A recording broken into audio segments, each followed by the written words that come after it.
If you're listening on Black Friday, November 24th of 2018, that means you can save big on everything in the Taunton store. Head over to tauntonsstore.com to save an extra 20% off the 2017 Fine Woodworking Archive. Plus, the complete illustrated guide to woodworking is marked down 40% today only. Use code GIFT20 for extra savings. Welcome to Shop Talk Live, Fine Woodworking's bi-weekly podcast. I'm your host, Ben Strano. And with me this week are Mike Pekovich. Hi, guys. And Matt Kenny. That was peppy. I was just trying to make up for the lack of enthusiasm in the room. Okay. Hi, everybody. How's it going, guys? I'm doing all right. You ready to talk about woodworking? And we just lost 55% of our audience. And me. We'll get them both back eventually. All right, now let's jump right into the questions because we need something going on here. All right, so this one's from Sam. I am planning to build an electric guitar body out of a piece of tree trunk I was given as a gift. I don't think I realized it was given as a gift. A piece of tree trunk. Happy birthday! For the man who has almost everything. A tree trunk. The slice of trunk has a very nice spalting throughout it, but also has some cracks where it was not stored properly after being cut. At least one of these cracks goes all the way through the slice. I have never worked with spalted wood before. Is there something like epoxy I can use to fill the cracks, or should I just try and work around them? Is there anything I should know before working with spalted wood? For example, does it crack easily along the spalting, or will it be less stable than regular wood? This guitar will be a solid body, so I do not need thin pieces for the top or bottom. Yeah. Where should we start? There's a lot going on. There's a lot going on. Let's forget about spalting and just making a guitar body out of a slice of a piece of wood. That's really all in grain. Yeah. Because it's like a cookie cut from a tree. Yeah, so guitars have strings. And he's good. You make them, and you need to tension them to a certain amount in order for them to make the sounds they're supposed to sound. Burn. And so that times 6, it's a fair amount of stress. Usually it's the stress on the guitar neck because that tends to be like the thinner part, and the body tends to be made out of long grain stock, which is fairly stable. End grain, you're just going to snap that sucker, I think. I think there's a reason why you don't see end grain guitars. So that doesn't mean you can't use this end grain as a show veneer. Right, because he said he doesn't need thin pieces for the top and bottom. Wrong. You do need thin pieces for the top and bottom. Glued over strong wood. Yeah, because that's the only way you can make this is by cutting it into veneer and laminating it to a solid body. So if it's spalted, this was spalted maple, so you can do a solid maple body. Soft maple's fine. Yeah. And just veneer that. And I would think that if you slice it enough, and it's already sort of kind of punky and checked anyway, I don't think you're going to have movement issues. You were concerned a little bit, Matt, about things moving around. Well, ingrain moves far more than even flat sawn lumber. It's and it moves in all directions. Okay. It's really funky, and what you want to do is cut this. So I guess this is how I would make it. First, you want to decide what the core of your body is going to be. Personally, I don't know anything about making guitars. I'm looking at this strictly from a woodworking perspective. You want the core to be as stable as possible. Mm-hmm. So I perhaps might make some solid core plywood or something like that. Yeah, I think solid wood's fine. You think solid wood's fine? Yeah, solid wood traditionally ash, maple, mahogany, walnut, koa. Well, for a guitar, but would you... yes. I mean... For a guitar, yeah. If it was just a guitar, but he's trying to glue down end grain to it, and that's where you might have problems. So, okay, let's say you're going to use solid wood. I would use quarter sawn. Okay. So it's not expanding across its width and only in its thickness, all right? I just think all the guitar makers are going what? But because he wants to glue down this end grain to it. He didn't send it into a Luthery podcast. So then I would, like we said, I would cut the veneers kind of thick. I would glue them down to the blank, which at this point is rectangular or whatever shape you need it to be initially. And then I would work the veneer down to, or the end grain down to veneer thickness. And it needs to be like 3/32 or less of an inch, 3/32 of an inch or less. That's going to be a bear. Yeah, it's not going to be fun, but make it oversized, and here's why. So that way you could sharpen up a low-angle jack plane, for example, and hand plane it. It'll tear out around the edges, but it won't matter Because you're going to cut it off. you're going to cut it off. That's a good idea. So that's how I would do it, and I have no clue if that's musically sound for instrument making, but Sure. I don't know. It's going to look cool. And we all know that cool looking instruments sound better than lame looking instruments. And you had the point, Ben. It needs to be a design which is flat across the surface and not really contoured. Yeah, so I wouldn't do a Les Paul style body out of this or anything like that. well, you Telecaster and then the success rate if you were to cut this into something resembling veneer thickness, like start out at 1/8 of an inch, and you try to bend it, it's not gonna work. It's gonna break. Well, I mean, spalted end grain, 1/8 of an inch thick. You're not going to be able to take it off the bandsaw without it breaking. Yeah. Probably. Another name for spalting is rotting. So all that, it's Attractive rot, but rot nonetheless. It's probably all punky and soft. Yeah. Some of usually there's areas punky. Usually you hit that with like super glue or something. If I got this on, I would probably just use like a little I would just squeegee on epoxy across the entire surface. Because it's end grain, so it'll soak it up. Yeah, just kind of consolidate that whole thing. Afterwards, the only acceptable use of this without altering it is to make a banjo, because it's a giant cookie, and you put like 3 or 4 necks on it. Yeah, like Cheap Trick. Like a Cheap Trick like banjo. Rick Nielsen. Yes, it would be awesome. And you spin it around for different tunings. Yes.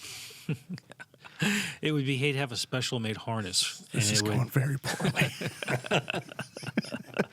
This is awful. All right, when we start talking about multiple neck banjos. But I mean, I lived in Nashville for 15 years. You never and saw. I'm appalled. But it does bring up a good point. End grain it's very unstable and weak. Yes, and you really can't use it in any form other than veneer to build something. All right, so talking about end grain veneer, though, you built an end grain veneer. Yes. Drawer fronts. Yes. How have those held up? They held up fine. They do in this, up here in Connecticut, where in my house I used a wood stove every winter for supplementary heat. It would dry them out, and they'd get little cracks in them. And then in the summer would come around, and with no air conditioning, my house would be as humid as it is outside, and those cracks would close up. So it cracks in the winter. It doesn't crack. It's no cracks in the summer. Right. But that's end grain. It's really they're really not even thin enough for what I did as drawer fronts, but maybe if they were even thinner, they might not move, but I doubt it. It's just end grain moves a lot. Yeah. So I don't think it's the answer he's looking for, but I think I would set this aside for another project. Yeah, but I was going to say, with all that in mind, it's going to look really, really cool if you do it. Yes. I think that'd be an amazing looking thing. Yes. So. Yeah. Try to find some spalted wood that's long grain. Yeah. Yeah. That's easy. You can buy spalted lumber. Mm-hmm. Yeah. You can make your own. You can make your own. We read an article on making your own spalted lumber. Yeah. Writing it down. All right. This is the problem when I'm hosting. I have to make notes for the show notes. All right. Well, I think we somewhat recovered from that banjo incident. So let's. This is a good transition though. So this second question is from James. In Shop Talk 145, you discuss planer sleds, Mike. I want to cut some cherry to approximately 1/8 of an inch in thickness down to 3/16 of an inch for veneer. Should I use a fixed sled, i.e. melamine sled, attached to the thicknesser, or fix the veneer to a sled and use the machine in the normal manner? I'd say there's kind of 3 options. What I do is I just throw a piece of 1/2 inch. Actually, a piece of 1/2 inch MDF that's sort of hit with a coat of shellac and wax that lives in my planer. And I can throw really thin stuff. I can get underneath 1/8 of an inch. I don't know, maybe quite 3/16. I can get pretty close. So the problem that you're overcoming there is most planers have like a depth stop that don't go below 1/4 of an inch or so, right? There's that, and then there's also rollers in the bed. And even if you sock those down below the surface, those recesses, those cutouts for the rollers, thin stock can catch on that lip. Okay, so this is, and you have like a 13-inch planer, but it's not a lunchbox style. No, it'd be like the 15-inch planer style that you see with the 4 posts. Okay, today. so stationary style planer, Right. and it's got the rollers in the bed. Yeah. Now most people aren't going to have that problem. You're talking lunchbox planers. Yeah. Okay, yeah. So then it's like that. So then in that case, you'd throw it in just to get it to the come height down more. raised up. Right. Okay. That can still, depending on the grain direction, I can lose 1 inch or 2 of usable stock on the infeed side of the boards as they go through before it hits that outfeed roller to really hold it down. So, but there are, we offer a couple different solutions from different authors about how to do it. And one of the more recent ones, you'd mentioned this, Ben, about someone who does the taper. He actually glues the stock down to a little cleat on the leading edge. Yeah, it's from a workshop tip from I think 150 or 257 or something like that. I'll again put a link to it. So it's a sled and it's got a cleat that holds the veneer in. So it's almost like a French cleat that the front cleat is glued onto the veneer, and then that cleat keys into the planer bed. And the whole sled, this actually moves sled. with the piece through the Yes. planer. But what it's doing is it's grabbing that front. I have a question Yes. about this setup. Okay. So this is going to be one of those, how do you do this without doing this first? It says the veneer, plain to finish thickness, is attached to leading section of jig so planer rollers press down evenly throughout the process. Go get yourself an egg. So do you And then have you to have a plane chicken. that down the thickness first, and then you attach it to the jig, or you just you glue it down and it's thick, and as you're going down to the final thickness, it takes it to the final thickness, and then That's- it's there, and then for the rest of them, That's what I think. Yeah. Yeah, so it's you sort have a of sacrificial nose, if you will, to the planer. Customize it every time you make it. Yeah. You just bring it down. That's my final thickness. And what Matt is talking to is there's actually a section of veneer glued ahead of the slot that the little cleat fits into. So basically, as you run it through, you don't have a lip of veneer hitting the blades first. You actually sort of have a section of pre-surface, which I guess is probably contacting the rollers and everything first before that right uncut stuff. It's gets what to eats it. up the snipe. Yeah. Yeah, it's what it's sort of there for. Oh, yeah, there you go. Right. Yep. Yeah. What? Eats up the I'll tell you later. Okay. So, and the second option is a Michael Fortune trick I've seen. I think it was in an article where he was doing tapered laminations where he has it's basically, again, I don't know if it's a piece of MDF or plywood that actually you put the piece of veneer on and slide it through, but on the leading edge, there's a little strip of wood glued to it, and it's cut at an angle. So when you bevel the leading edge of your veneer at the same angle and stick it in there, it sort of captures that front edge so it doesn't lift up. And I think on the back edge, there's a cleat, and he sort of sizes everything to where it's just sort of a spring fit almost as it works through there. Yeah, there is a cleat on the back with it. Yeah. There's a better picture that I'll put. But no, I'll have that's Jeff because put in there. what the photograph shows that Ben has up right now is that it's actually like the jig is there's two pieces of solid wood on the side or plywood, and then there's a piece in between them, so they're almost like an H shape. Yeah. And your veneer kind of fits down on top of the horizontal part of the H, and that both raises it up, but then you also have those cleats at the front and back which hold it into the jig. Right. Michael always comes up with brilliant jigs. Yeah. So we've thoroughly covered one fix. Those are This three. is not how I would. Oh, that was the raising it up, then just raising And it up. two different types of jigs. Okay. Yeah. But you have a totally different method. Yeah, it depends on what I'm doing. If I'm doing something that's flat, I will cut my veneer,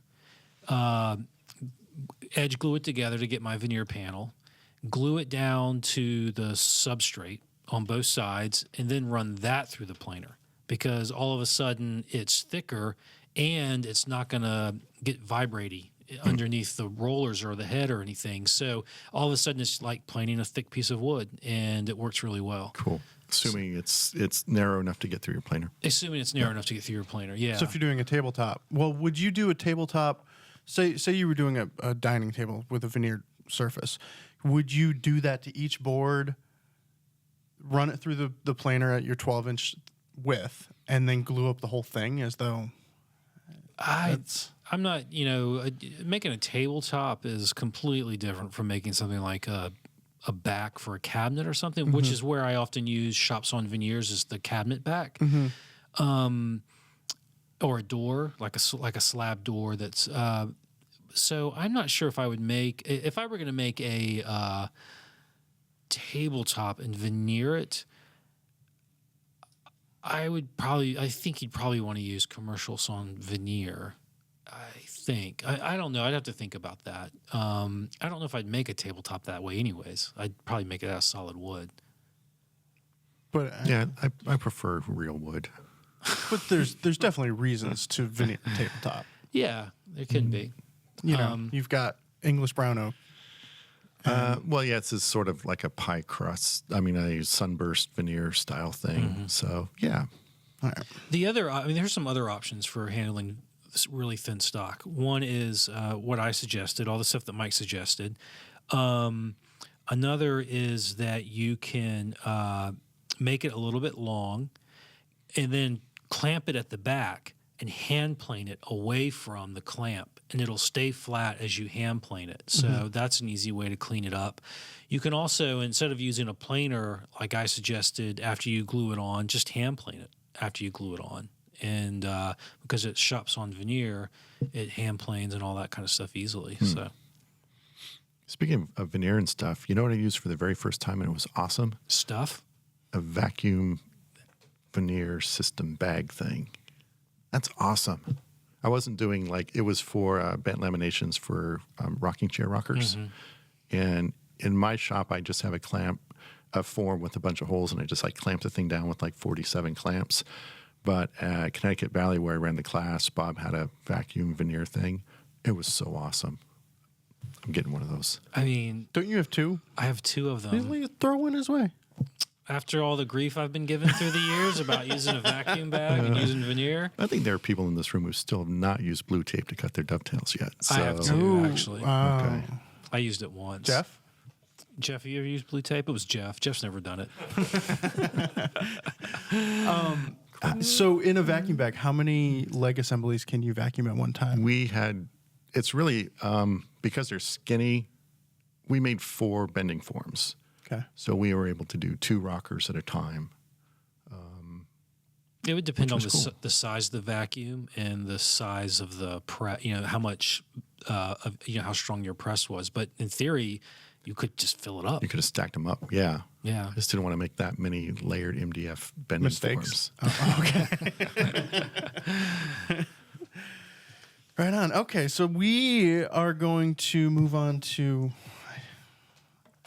every single time in the past 3 episodes I've screwed up something like this, and I didn't change the slide. And it says all-time favorite technique, even though last time did we do all-time favorite tool? Whatever. But at we're least gonna do the script is correct. the script is correct, and we're all prepared for it. Yeah. So we're gonna do all-time favorite shop storage of all time. Cool. For this week. And it sounds off the cuff, but actually everything we're saying is scripted. Every response. So good. Yes. Yeah, we really think about all this horrible banter and bad jokes, and we write them down and we approve them. Ben size. All right. Who wants to go? You should go because you're the reason why we're doing this. Okay, yeah, this was my idea. Something new to do. So I recently, I moved into a new shop and with concrete walls, and it's smaller than my old shop. And so I couldn't bring all my storage with me. In particular, I couldn't bring my nice big tool cabinet. What happened to that tool cabinet? It's in storage right now. Oh, okay. Yeah, there wasn't room for it, so so I hung some. I took a piece of 8x4 plywood, ripped it down the middle to get two 2x8 sheets of plywood, rather. Hung those on the wall in sleepers, painted them, and then I was like, all right, it's time to start hanging stuff. And I needed a way to stuff that needed to get off the sharpening station and all that. So I had marking gauges. I have what I call the whackers and smackers, my hammers, and then I had my hand saws. So that's what I started with. I wanted to get those things up and out of the way as quickly as possible. And what I ended up doing was just going to a simple L bracket, which John White put up in the fine woodworking shop a long time ago. And it works really well. So there's the first one that Ben is showing is the one for my mallets and hammers. And it's just two pieces of Doug fir that are screwed together with butt joints. And then there's holes in the horizontal part of that bracket. And the mallets and hammers, the handles just drop down through the holes. And it holds them. It's really nice. I like it a lot. It looks good. And then when I did that, I realized, I could make the same thing pretty much for my marking gauges. So it's just a smaller one with smaller holes in it. And the marking gauges, the stem of them or the bar drops down through the hole, and the fence rests on the horizontal part of the bracket. So, and the good thing is, all that stuff is so light. I didn't put any supports or anything under the bracket. Didn't need like little gussets. Yeah, I didn't reinforce corbels, it. yes. Corbels, no corbels. I actually milled up some material to make gussets, but I didn't put them on. I was like, I'm too impatient, and they don't need it anyways. All that stuff is so light. And so then I decided to do something similar for my hand saws. And what I did there was, since the hand saws really wouldn't fit through holes, I just put notches in them, or I guess they're notches, right? Slots. And the Japanese saws that I have work really well with this because the handle comes down and it's bigger in diameter, I guess, than the blade is thick. So you can slide it in there, and the blade just rests on top of the horizontal part of the bracket. End of the handle. Yeah, the end of the handle does. Yeah, so that works really well. The traditional Western saws that I have are a little trickier because usually the pistol grip handles, they have like a curve on it, right? So they want to rock out. And Wow. oh yeah, Whoever wrote that one was yes. on. So what I do now is, if you could just catch the teeth of the saw in the back of the notch or the slot, it holds it vertical. Oh. Yeah. So Just kind of shove it in there a little bit. just jam it in there. In the heat of the moment, that's. Well, I think that's ripe for issues. So I hung it up, and I was like, I'm going to like this one until a saw falls down and breaks. And then I'm not going to like it anymore. So what I'm going to do is, I believe that I'm just going to buy some leather. And Hook you up. okay. And attach it at one end, and then just have it so it comes on. I can hook it over something at the other end, and then it's just a little strappy there, something like that. Or I might use some cord or something. Maybe some. I have some bungee cord. Why not just put a little lip on the front of that bracket? A lip. That would keep the handle. And the lip from has a coming out, slot in it as well. Yeah, So you can pull it straight that out. matches the Yeah, slot. there you go. There's a solution. Yeah, I don't like the strappy thing, because if you have to you have 3 saws in there, if you have to do the strap to get one of the saws, and then one of the other saws falls That's- out, because they're all excited. No, use me. I've got a strappy thing issue going on. Yeah. All right, so I'll do the little lip. That's a good solution. Cool. That's my. But we have. There's so many things that we could talk about in this genre of. I think there is. I think it's almost unending. Yeah, but Mike, of course, is going to pick a tool to talk about this week. I am keeping this pretty straight up. Oh, come on So, now. All right, Where are we going? what you got? all right. So I've got a big old wall hung tool cabinet that has all my tools in it, and it's got everything I need, and that's great. And then I have when I teach and travel, I made a smaller traveling tool chest. And so there's always the ritual of getting ready to travel, pulling the tools out of my tool chest. Go back to the big one. Do we do that one? There we go. I did. Oh, you already sort of jumped ahead? Yeah. Okay. So, gosh. Can we start I this really over? screwed you, didn't I? Let's. The ritual of getting ready to go. So it's the whole thing of the transferring of the tools. So, you know, from the tool cabinet into the tool chest, everything has a slot, everything like has a place. So I know if there's an empty space, I'm missing a tool. Is there a candle involved? Some chanting. And then when I come back from teaching, especially if it's like a week-long trip, the getting of the tools out of the travel chest into the tool cabinet is like a wonderful thing. It's like I'm back home. Things are where they need to be. However, I did find that my chisels live in a drawer in my rolling tool chest, and they ended up, that's actually just where they live now, is in the travel chest. And Where were they in your cabinet? well, I kind of ended up with more chisels than I actually had room for. I have like a sort of similar to what Matt has, but I have a plank screwed to the wall behind my workbench with notches for all my chisels. And I kind of ran out of room for chisels, but what I also like is that it's like a rolling chisel cart rack kind of a thing. So it's just like, that's just kind of like where they live now. So that's kind of cool. So like the tool storage thing is sort of my travel chest inadvertently sort of became my permanent storage for my chisels. And they live there. But I still make a point to get all of my hand planes and everything out where they belong to still give me that sense of well-being that I'm back in my shop. I'm grounded. I'm ready to work. But so my chisels I inadvertently made a rolling chisel cart. Cool.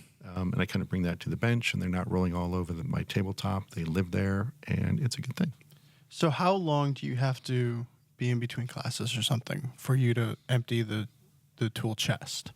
Because I would think if you were only back for a week, yes, it does get backed up. There's certain sections, certain times of the year where it's like almost every weekend or every other weekend, to the point where I am, even in my own shop, I'm living out of my travel chest. So that is why when I do finally unload it, it's like, that's like a significant thing.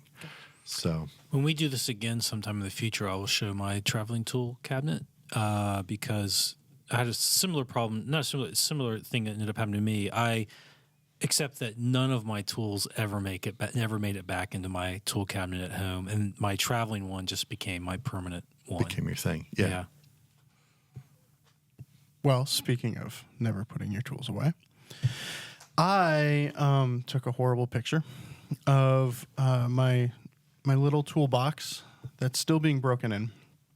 But in the back of it, I have a beam, if you will, that has my chisels and some calipers and dividers and little square and just a bunch of stuff. And the way that I made it was it was two pieces that are put together, and I notched out each piece for the chisels before I put them together. And I wound up not gluing it because I figure at some point I'll get another chisel, and I want to be able to take the whole thing apart and put it back together and fit different things in there. So this beam, I thought that it would just hold the chisels, and I would probably bandsaw away the waste. And then I was working on it. I was like, this is really nice having everything upright, just sitting right here as I need it. So I decided to put my calipers in there and a square and other things. But I didn't know how to notch out or how to excavate that little mortise, if you will. And domino. A domino with like that little 4mm bit is perfect for making slots to hold tools. Cool. Now, do those go all the way through? Because that looks sort of like a thick piece of wood. They do go all the way through. On the bottom side, it is because that 4mm only goes to a depth of like maybe half an inch, three-quarters of an inch. On the bottom side, it's an 8mm, I think, or maybe a 6mm. Taking up opening up the rest Just of come back the hole. Cool. Very cool. But Because I thought you were going to say I didn't know how to make these mortises, so I used a mortiser. But you did. You went you went to the domino. I like that. Yeah, but we wouldn't have a hollow chisel mortise chisel for 3/16 of an inch. We have an 1/8 inch one, I believe. Really? No, quarter. 1/4 inch. Yeah, we have a 1/4 inch Way one. too big. See? Yeah. All right. But it's just this beam in the back of my tool cabinet, and it holds. That's where you keep your 30% of Altoids. things. I love the Altoids tin Yeah, notch. That's cool. I've got Altoids tins notched into the back to hold. One holds router plane blades, and the other one holds the other accessories for my rabbit plane. You need a third one that actually holds Altoids. Yeah, I'm just kidding. What? I've got. Did you feel conflicted that you're using a fest tool to machine part of your hand tool chest No, I instead of giggled like the whole time. pulling out a mortise chisel and Giggled. knocked it out? I love it Yeah, why don't you use a mortise chisel? because I have no desire to ever use a mortise chisel, Sad. and B, I have a domino. I'm with you. I was somehow accused of a logical disconnect by using a table saw blade to cut the dovetails for my hand tool cabinet. That somehow, because it held hand tools, it had to be made with hand tools, which is nice. I Yeah, think sure. there's a certain symmetry there. But on the other hand, I don't ride my bike to the lumber yard to get my lumber either. So All right. It actually reminds me of the same thing when I was doing the 52 boxes things, and people would like write in and say What's 52? What? the 52 boxes in 52 weeks. Oh, I've heard of that. You've heard of that? There's a book coming out next Oh, spring. really? Yes, it's Wow. going to be amazing. I would get these emails from people like, "Well, this isn't a box," and I would just respond, "That's funny. I thought I was determining what the boxes were, not you." I'm pretty sure I didn't consult you when I started this. wow, this is starting to get a little bit dark. Hey, let me ask you a question about your book. Okay. Now, I know this started out as a journal. You made 52 boxes in 52 weeks. Yes. However, if I buy this book, am I buying this book with an aspiration or a recommendation that I myself make 52 boxes in 52 weeks? I would be severely disappointed if you did not, Mike. did not. If you Okay. did not at least try. Okay. So if Yeah. I am going to pick up the book, I should be making that Ready. commitment before I. No, Get you going. should buy the book. You should buy what you should do is buy 52 copies of 52 boxes in 52 weeks. And that would be sufficient. Well, if you do, use the code GIFT20 at the Taunton store. No, the book is not ready. It's not up for sale yet. It'll be ready for sale in the spring. I think I'm not supposed to say that yet, but You can say it. yeah, in May I believe is when it's going to go on sale. So, can you decide that a scone recipe is a box? I mean, you can't. You're claiming this power of What is a box? Yeah. Oh, some people are like, oh, that's not a box. It's Let me take a sip round. of box." It's a canister. I'm like, yeah. All right. It's a box. All right. round boxes are weird. All right. On that note, Yeah, let's move on. question number 3 is from our friend Dean. I had a number of pieces to flatten on my long bed 8-inch joiner. How thick of a cut is optimal for flattening? Should one take one heavy cut or successive light cuts to flatten a board? With the latter, if a board longer than the infeed table has a high spot near the end, it will lift the board out of plane and create an arch. And another observation, since we are taught to reference a piece off the outfeed table to flatten, why is the infeed table longer than the outfeed table? Inquiring minds.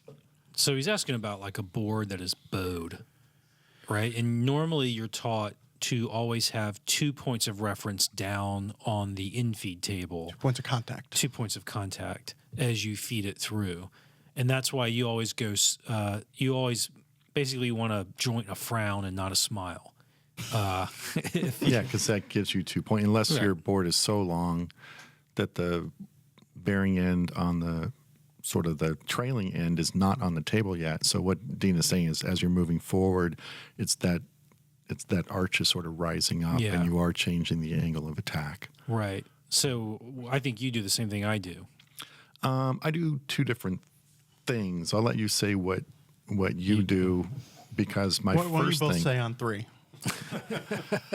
My first approach is, so I have a board. Number one, I cut it down as short as I can, maybe just a couple inches over length. There's no reason to be flattening something longer than it needs to be. And so if there's an arch a little bit longer than my bed, I'll hit that leading edge maybe with one or two passes to create a flat. I'll flip the board around, hit it again, a couple flats. So the idea is that I'm creating flats that are now wide enough so that they're both in contact when I begin to make a cut. It doesn't matter that they're perfectly parallel at this point or flat, because they're not going to be. It's just that I now have a bearing surface, two bearing surfaces on that infeed table, which is why you want that infeed table as long as possible, because you want that to bridge as many bumps, ups and downs as possible in order to have sort of a stable reference surface as you move it through the joiner. Once it hits the blade, you're creating a flat reference surface, so there's no need for that outfeed table to be extraordinarily long, because as long as you're pressuring on the outfeed table just beyond the blade, the idea is that you have plenty of stock. Even if it's not 100% flat, there's enough flat area to maintain an accurate sort of kind of reference surface for jointing the remainder of the board. So it's really just outfeed. It's really just to hold the jointed board. You're not bridging ups and downs at that point. There should be enough flatness. And in terms of the thickness of cut, I would I would like to take a heavier cut, assuming I'm not getting tons of tear out, because if you think about it on a joiner, if you're taking really, really thin cuts to remove material to get flat, every time you pass a board over a joiner, you're putting some wear and tear on those blades. So 10 passes at, a 32nd of an inch is doing twice as much wear on the blades as 5 passes at 16th. So, I shoot for more kind of a 16th of an inch. I tend not to go heavier than that, but I don't want to go lighter than that if I'm really just trying to flatten the surface. If you're like me, you just set the joiner to that pencil mark. The pencil mark. That that's right. just happens to be on the joiner already. I put that pencil mark on there. Well, there you go. Just have Mike come over, put a pencil mark, and you're done. The way I normally do this is I turn the board over, and instead of trying to do it with the frown down, I make it a smile. And then there's, one point of contact.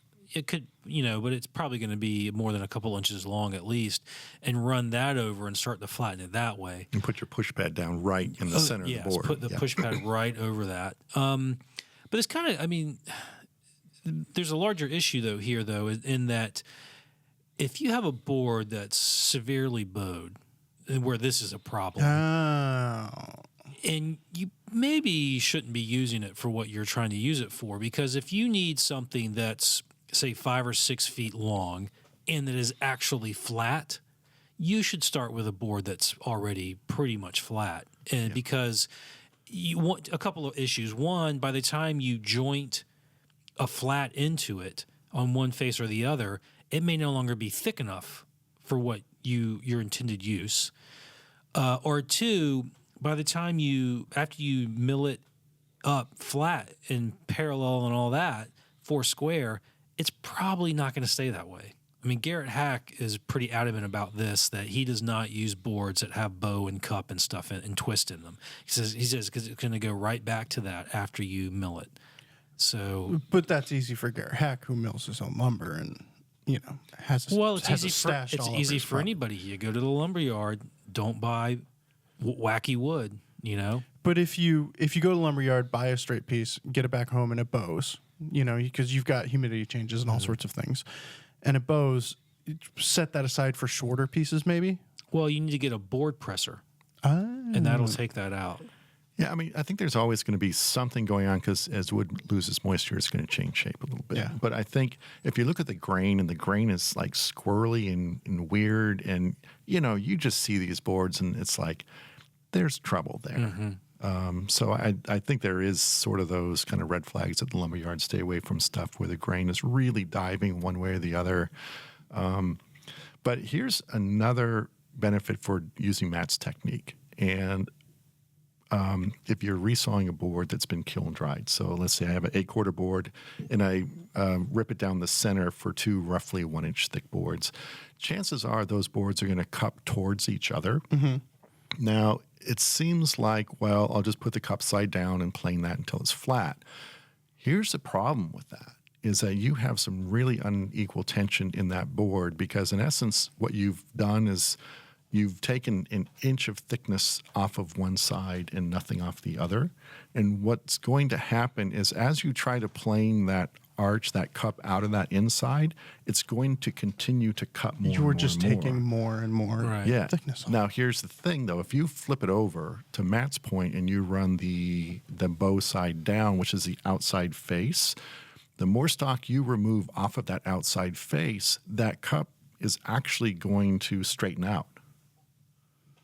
So This is pretty cool. Yeah, so as you're sort of taking the cup off the outside, the inside cup will actually straighten out just a little bit. You'll actually increase your yield. So, and I always do that, even if I am taking, like, let's say I do work with the cup side down and I do get that inside face fairly flat, I will remove a lot of stock off of that outside face in the planer to get down to thickness, to get rid of that really sort of case-hardened layer of stock. And that's going to sort of equalize the tensions in the boards a lot more. So if you're milling in stages over the course of, 2 or 3 days, Yeah. you resaw, you start milling the outside. Do you mill till you're flat, or do you mill till you're almost flat and then come back the next day and see if it straightened itself out? The times I really, if you're working starting with a 4/4 board and you're bringing it down to say 7/8 of an inch, all of those stresses stay fairly equalized. So this whole notion of bring it down more over a series of days, I don't think it's necessary. But if you're working from an 8/4 board, resawing a 4/4 board. I think I would resaw it, let it sit for a day. Okay. And because it's going to move. It's going to continue to move. Yeah, after you resaw it. So let it get that initial movement done and then start to mill it. And then let it sit again, because it's going to move again. Definitely. Yeah. Okay. Yeah. But you don't necessarily go for flat Yeah. on that first milling. Yeah, I get flat. Okay. All right. And you expect, if you start with 8/4, you're going to end up with, if you're lucky, you're going to have 2 3/4 boards. It might be less than that. Yeah. Closer to 5/8 by the time you sort of get to the point where it's really stable. Right on. All right. Next question is from Tom. I am building a chair with several curved connections. Should I try and make angled tenons? Dun, dun, dun. So I have easier mortises to make, or should I make angled mortises and make the straight tenons for better strength? I didn't see the part about curved sections, so now I don't know what this chair looks like. Curvy. Okay. That said, for me, it's easier to make straight mortises and angled tenons. The reason is not so much that it's easier to make a straight mortise than an angled mortise. It's that an angled tenon will have shoulders which are square to the cheeks. And that's a lot easier than a straight tenon into an angled mortise, where you have a straight tenon which is parallel to the board itself, or normal off, as they say, but with shoulders at an angle. So now I have an acute and an obtuse angle on either side of the tenon where the shoulders meet. It's a lot harder for me to make that joint than it is an angled tenon with square shoulders. You either just wedge it and route it, or wedge it and hit it in table saw. Either way, it's sort of automatic. And where you may have slightly greater strength with straight tenons and angled mortises, because that the angle of the joint is sort of kind of off axis to the racking pressure angle. Technically, it's a little bit stronger, but I don't care. It's not enough to where I'm going to take the harder route to get there. Yeah. Agree? Yeah, I mean, for me, I'd want to see the joinery that it's using, because, but it sounds like it's pretty complicated. I mean, it's curved chair. Yeah. So, but I've made stuff before where I used a wedge to make, but that was where one piece was angled backwards and the other one was coming at it like this. And so I just used a wedge to do an angled mortise, and then also use that wedge to cut the shoulders. That's actually So you're talking a piece like this, Yes. but not a piece like this. Not a piece like that. Oh, so okay, so you're Yeah, two different things there. So but he says it's curved. So if you have a piece that's coming in at a curve, I get, I would go butt joints and then pull out your domino. I mean, seriously. I mean, that's a really smart way to get pieces coming in together at an angle. But really, Yeah. there's no one answer for what's better. It depends on Angled situation. tenons or angled mortises. It's all situational. Yeah, and also, I think the real answer would be, let us see this design you're making, and then we could figure out how to do it. Because if it's like got curved parts on it, there's a whole other issue of like, how are you going to hold those parts to, say, cut a tenon, unless you're doing it by hand? How are you going to hold it to cut the mortises?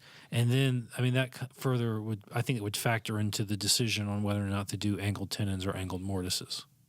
Yeah. Cool. All right. We're going to try something new. We get a lot of questions that I've been just kind of setting aside because I figured that they create arguments or not. I don't know. We'll see. They're not techniques. They're not easily answered. So we're gonna start doing we'll see how this goes, but we're gonna do some philosophical woodworking questions, and you guys do not know the question in advance. Yeah, No. this will make for great pod, I'm sure. Hopefully, it's better than that time that I put the questions Actually, in the boxes. the question itself. The question in a box. The question itself cannot be determined until it's observed. So it's not until Kenny. right now that we'll even make it a definite question. For anyone who doesn't know, Matt has a PhD in philosophy. So Yes. I don't think anybody does not know that at this point. I have never mentioned it. I only make Ben call me Dr. Kenny. You actually told me to not call you Dr. Kenny. All right, moving on. Let's see. Would you rather mill lumber by hand or resaw by hand? Define mill. Four square. 4 square. Yeah. Is it already sort of down to size? I'm just smoothing everything out. Yeah, you're not taking. You're going 4/4 and down to 7/8. That's not even a question. I would do anything other than rip something by hand. Anything other than. Yeah, this is. I mean, All right, no, but take into account the fact that you don't, even with your machinery, you do not resaw every day. You don't resaw anywhere near as much as you mill. but 4 square all the time. Yeah. Yeah.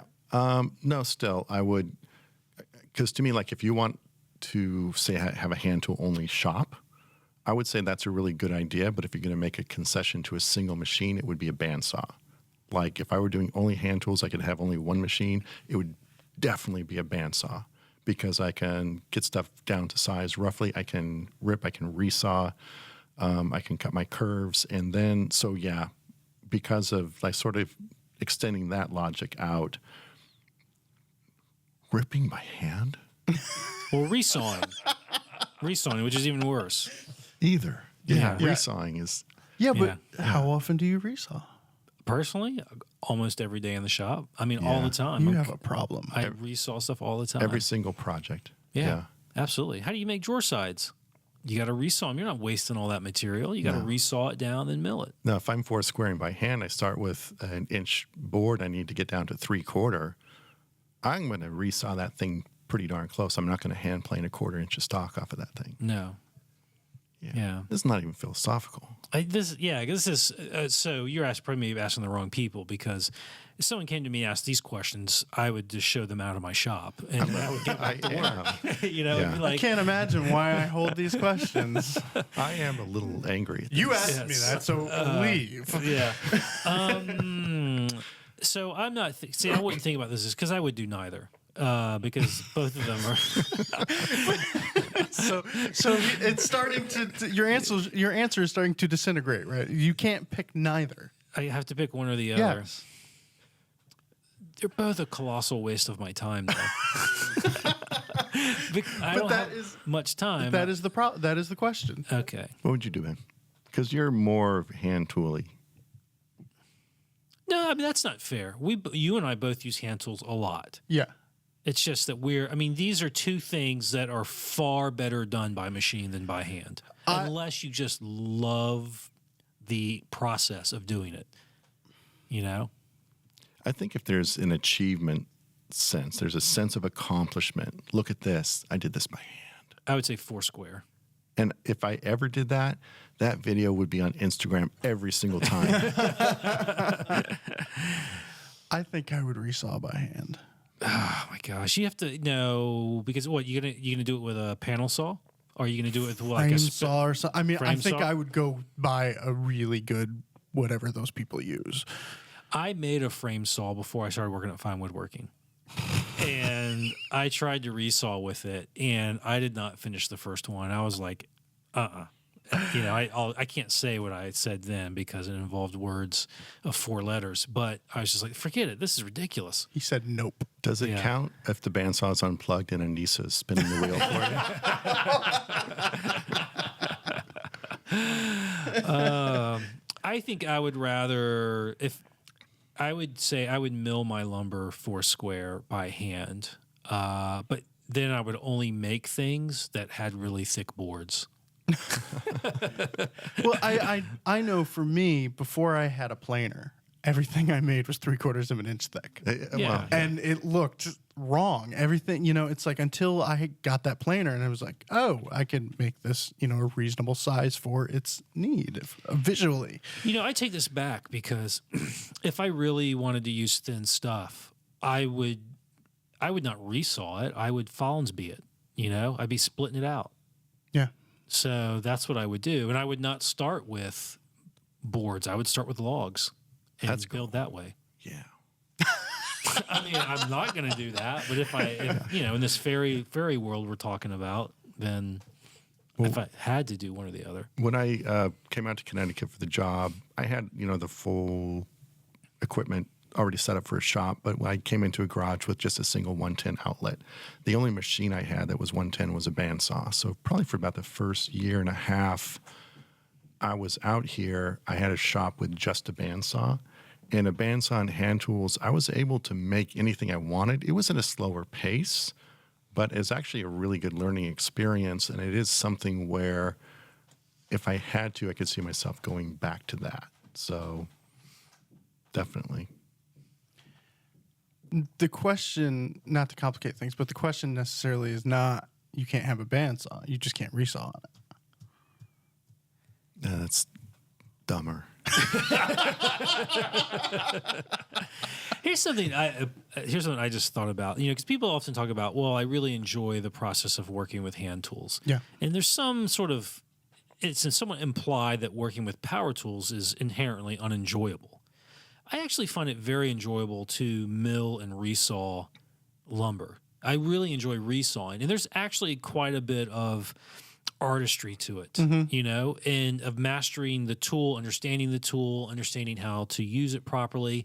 And I find it really enjoyable to resaw I do too. with the machine. I hate it. And it's not just I haven't done enough. Yeah. It's not just a mindless thing. It's not not one at doing all. because at that phase in the project, you're looking at the grain, you're looking at what the wood is doing, you're sort of envisioning what this final product is going to be. Absolutely, yeah. And you resaw a board and you flip it open and you see what's there. It's like, that's as much a part of the design phase as anything else. So I think it's these things. Well, why don't you hire someone for $5 an hour and they can do all this stuff you don't want to do? It's like there's no such thing as any aspect which is not integral into the final look of the piece, Right. Especially milling, which seems like the most kind of the brute force heavy lifting aspect. I think it's incredibly important. I remember I was at Hank Gilpin's shop once, and he said something to the effect of, he has he has people working in his shop all the time. He needs people to help him, and he says, I let them do everything except for mill.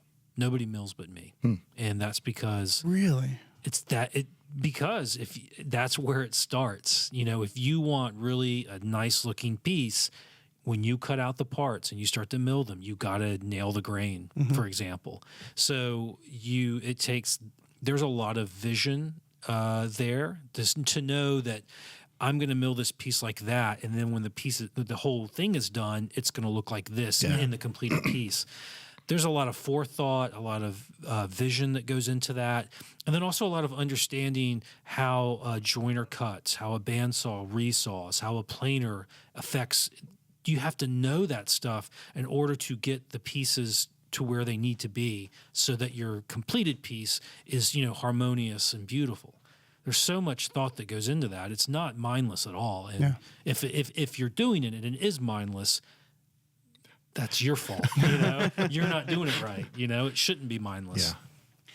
Well, let us know, the listeners. I'm curious, because there's definitely some people who are with me would probably resaw by hand. Yeah. I mean, if you have the proper tool to do it, I guess, some big old pit in the backyard and, And two guys in there with the big old long saw. Yeah. Just kind of mark out just a little line on there, And tell they're them to just saw it. there all day. Yeah. Back and forth, back and forth. Matt needs more quarter saw and cherry. Not quarter saw and riff sawn. I like riff sawn. I love riff sawn. Quarter saw and cherry ends up having all that speckle and crap in it, and it doesn't work well. Riff sawn is the stuff. All right. Plus, you also get straight grain on both the face and the edge that way. I stand corrected, Dr. Kenny. All right. Last question is from Jared. I use an Eclipse side clamping honing guide. The narrow wheel of the guide wreaks havoc on my water stones by creating a dish in the middle. I flatten the stone on a granite block with 220 grit sandpaper and even rotate the stone end for end as I sharpen, but the damage from the wheel is unavoidable. Is this a case of needing to flatten all the time after every use? The extra steps flattening each grit of the stone keeps it every time adds significant amount of time to sharpening breaks. Yeah, but you need to flatten your stones every time. That's a separate question from what's the issue with this wheel? You should flatten your stones every time or every other time at least. Well, okay, so I too for a long time used an Eclipse style guide, and I hated as I was flattening seeing that stripe in the middle from the wheel, and I knew exactly what it was from. And it's like I had Shapton stones. I wasn't supposed to be flattening all the time. I felt like I didn't flatten any less with Shaptons than I did with Nortons. Was that wheel that have like diamonds impregnated in it? Well, it was rusty, and it just went. It didn't as really I pushed roll. it. Just squeaked, and Those can seize up. So if you're scraping a seized wheel across your stone, I was. if you have a single track, change up your technique a little bit. And that I tend to work sort of by pivoting the blade. I'll work sort of across the entire width of the stone to keep it as flat as possible. And in doing so, you're using more real estate for that wheel, and it doesn't track a single groove in there. But even if it does, I'll use one half my stone, I'll rotate it 180 degrees and work the other end.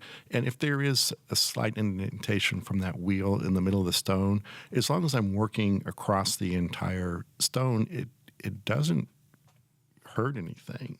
It's a depression. It's not keeping you up at night. So everything around it is flat, which is what I want. I definitely don't want a dish or a hump, but like a little narrow groove is not really going to affect the flattening.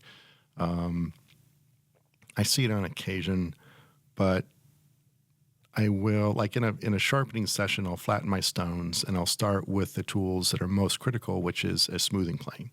And then if I have to do a block plane or chisel, where you're talking about progressively narrower chisels, which impart greater wear and tear on the stone, and are also sort of slightly less important to be working on a dead flat stone, relatively speaking, I'll sort of go so wide, really critical, down to narrow. By that time, my stone's pretty beat up. You flatten it the next time you go. So I think if you're flattening often enough, the little ridge you're getting from your little wheel is not that big of a deal. But it's not. It's not necessary for you to flatten after every tool. Not every tool. No. But I flatten every 10 strokes. So I take 10 strokes and I flatten for a half hour, and 10 strokes and I flatten for a half hour. I mean, one thing that I see is he's flattening with 220 grit sandpaper. That's great. And yeah, it works, but I hear him, man. That gets old because you can only use it maybe 2 or 3 times before you have to throw away the 220. Yeah. That piece of sandpaper. So I think flattening stings a little bit more when you're using 220 as opposed to like a diamond plate or something. Yeah, I mean, so I know that this is an easy answer for me to say because I work at the Fine Woodworking magazine, and when I go home, I work in my shop. Pretty much my whole life is about furniture making. But sometimes, but I remember before I worked here, money is tight, and it's hard to justify spending money. But sometimes it just pays. You'll have a better time woodworking if you just get the right tool, and that means in this case, buy a honing guide that doesn't have that tiny little wheel on it.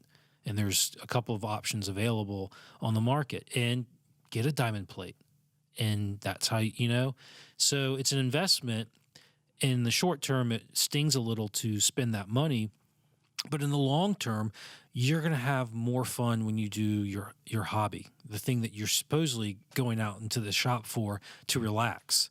So, save up some money or ask for it for your birthday or for Christmas, and that way you'll not be fighting this, and you'll have a nicer time in the shop. The other thing, if you're really wearing a really deep groove in your stone with a honing guide, maybe you're waiting a little too long between your sharpenings and you're trying to remove too much steel, because if you wait until you're just stop cutting where you want to be, even on my core stone, 1,000 grit stone, it's 6 or 8 back and forth before I get that burr back on there. And then the 4,000 and 8,000, it's even less because I'm just refining a scratch pattern. So if you're really wearing a big old deep groove on there, maybe back off a little bit on, increase the frequency of sharpening, but maybe back off on the number of strokes you're taking on each stone. That might be an issue as well. That's a really good point. Cool. All right. Well, I think we're going to read some listener comments, or a listener comment. This one is from Geekin in Utah. Fine woodworking can present an intimidating destination for the average woodworker. This podcast humanizes the people behind those beautiful creatives, making them seem more attainable. However, that knowledge alone isn't what makes this a great podcast. The personalities, whether it's Dr. Kenny's, another Dr. Kenny, Salt and Snark. I spelt my name wrong. I could not have been any better. Or Mike's humor-tinged compassion, or any of the other regular attendees. Wah, wah. Yeah. Or any of those other bozos. Or those other guys. Are what raised this podcast to the next level and has me trolling the archives. All right, so you guys want to do some recommendations? Sure. We can do a recommendation. Woodworking related, right? Doesn't have to be woodworking related. Doesn't have to be woodworking related. I'd like to keep mine woodworking related, though. Okay. Well, Mike, you go first. Though. You go first. Okay, I'll go first. If you're designing a project with a dovetail drawer, design it with 3 or maybe 4 drawers at the most, not 1 and not 7, because I'm dovetailing some drawers for a project right now. This one has 4, but a single drawer, I don't get warmed up. My tools don't get in all the right places in the bench. I don't develop this routine, and I struggle through it. By the time I'm hardly even warmed up, I'm done, and it's just kind of there. 3 drawers, I can work enough, I can do the processes enough to where I get into a really solid routine, and all my tools end up exactly in the right place on the bench, and the motion becomes really efficient, no waste of time, no all that sort of talky part of your brain which is stressing out. That got tired. He's like lost interest by this point, and you're just working at a really good pace. Whereas 7 drawers is like, oh my God, I have to do 7 drawers, and then that's its whole other stress. So design around 3 or 4 drawers per piece. That's my recommendation. So my recommendation is a lot of us find it's hard to find time in the shop, right? And we have stressful lives. So go down to the shop one weekend and make yourself a bunch of Kumiko frames. And then when you come home and you only have an hour to go and you're stressed out, go down in your shop and just cut little Kumiko pattern infill pieces and just focus on that. And by the time you're done, you'll be relaxed. And then eventually you'll have a bunch of nice Kumiko panels that you could you could frame them and put them in front of a stained glass or something and have a nice little gift for Christmas. Oh, coasters. Which makes the holidays less stressful. Which makes the holidays less stressful. Sure. So, yeah, there's a nice meditative quality meditative aspect to doing that, which is very relaxing. There really is. I think that's really cool. Right. Mine is buying old woodworking and furniture books from, eBay and old discarded library books on shaker patterns and things like that. Every night the past week I've just been looking at all of these random library furniture books, and there's 3 or 4 good ideas in each one. I think I paid $2 for each of them. Do they have that musty old book smell? Yeah. And not in a good way. Yeah, I hate that smell. All right. That's all for this episode of Shop Talk Live. Head on over to the TauntonStore.com to save 20% on your order with the code GIFT20. Please spread the word about Shop Talk Live to your woodworking friends and neighbors. Shop Talk Live is dependent on your questions, so make sure to send them in to shoptalk@taunton.com. If you're watching on YouTube, please click that thumbs up button. Finally, you can keep up with Fine Woodworking on Instagram and on Facebook, and look for all of us on Instagram as well. Thanks for listening and have fun in the shop. Rolling? All right. Welcome to Shop Talk Live, Fine Woodworking's bi-weekly podcast. Wait. It's really peppy. Woo! I always Take 2. All right. Welcome to Welcome to Shop Talk Live. Welcome to Shop Talk Live. He's so monotone. Super. Welcome to Shop Talk Live.